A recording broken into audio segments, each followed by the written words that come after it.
சொல்ல மாட்டேன். உங்களுக்கு சமாதானம் உண்டாக கடவுள்.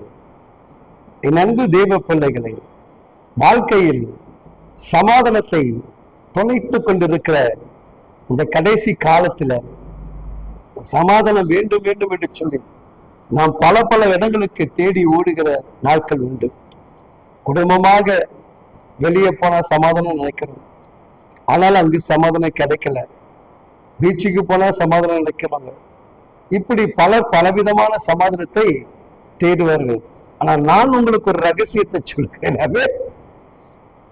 எப்படிப்பட்ட சமாதானம் வேணும் நீங்க நினைக்கிறீங்க? அல்லையா, ஆண்டவராகிய இயேசு கிறிஸ்து மரித்து உயிர்த்தெழுந்து அவர் வீட்டுக்குள் உள்ளே பிரவேசிக்கும் போது உங்களுக்கு சமாதானம் உண்டாக கடவுள் என்று சொன்னார். இல்லையா?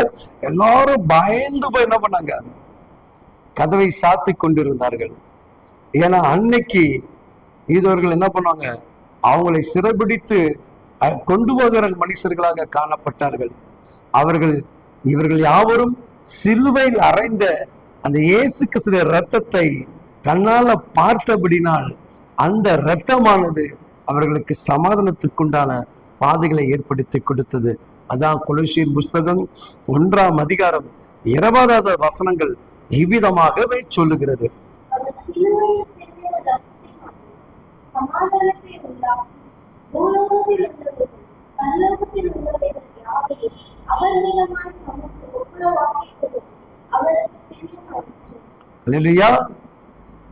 சிலுவையில் சிந்தின இரத்தத்தினாலே சமாதானம்.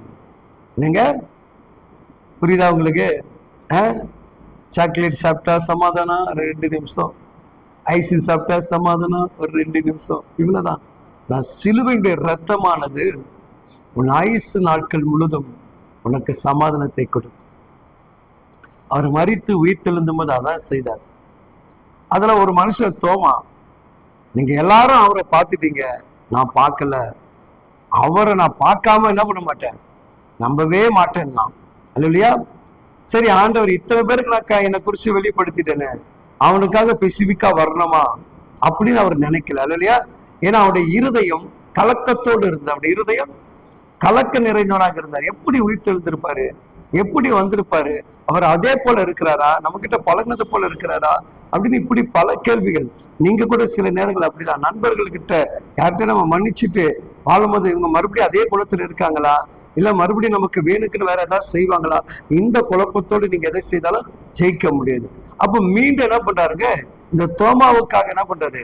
மறுபடியும் அந்த வீட்டு அறைக்குள் பிரவேசித்து உங்களுக்கு சமாதானம் உண்டாக கடவுள் என்று சொல்லிட்டு, தோமாவே, உன் சந்தேகம் என்ன? உன் இருதயத்துல கலக்கம் என்ன? உன் மனசுக்குள்ள ஏன் பாரம்? என்னதானே பார்க்கணும்? பாரு, என் கையை பார், என் கையை பார், அந்த கை மேல உன் கையை போடு, தொட்டுப்பார். ஆணி அடிச்சாங்க பத்தி அதை பார்.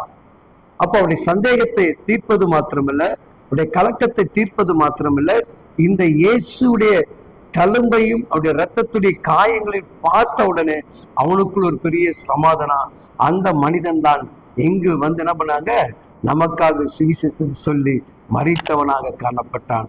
அப்ப கிறிஸ்துவின் சிலுவையின் இரத்தங்கள் உங்கள் குடும்பத்துக்கும் என் குடும்பத்துக்கும் பூரணமான சமாதானத்தை கட்டவிடும். ஆமென்.